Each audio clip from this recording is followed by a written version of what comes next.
Good morning, and thank you for joining us for another edition of Daily Brew, your morning pick-me-up. I'm Art Preuss, pastor of the Naples SDA Church, and thank you for joining us. In Exodus chapter 32, verse 14 says that God relented from doing evil to the children of Israel. To relent means, in some translations, they have that word as repented. It means the same thing, essentially, that God changed his mind. He regretted is another way that we can put of having delivered the children of Israel from Egypt, and he was about to kill them. Why? Because they had made a golden calf and they began to worship it. Now, it all makes sense when you go back and read Exodus chapter 20, where it says that I am a jealous God. God is jealous of our relationship with him. And when he saw the people whom he had just delivered and parted the Red Sea, worshiping an idol, his anger burned.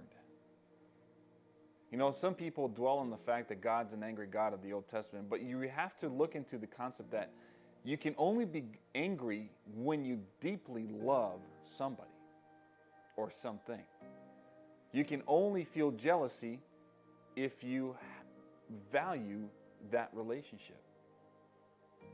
When we look at the context of this verse, and we look at the context of how God is dealing with the people of Israel, yes, we understand that they messed up, and yes, we know that what they did shouldn't have happened. I mean, hindsight's 2020. We all know that if we look back, we tell ourselves, no, I wouldn't have done that. I mean, God opened the Red Sea. Let's focus on the real matter at hand.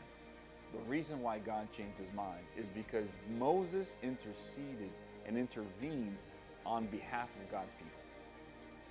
He says, you should not do this.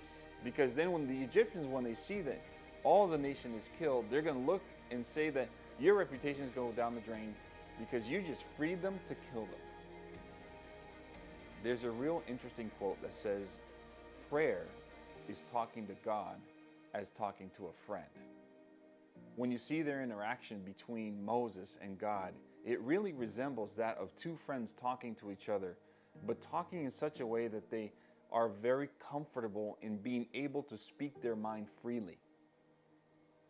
This is the kind of God that I love seeing, especially in the Old Testament. A God that listens, a God that is able to interact with humanity and engage them, and yet still not have his anger burn against his people. See, prayer does a lot of things. It changes minds, it changes hearts.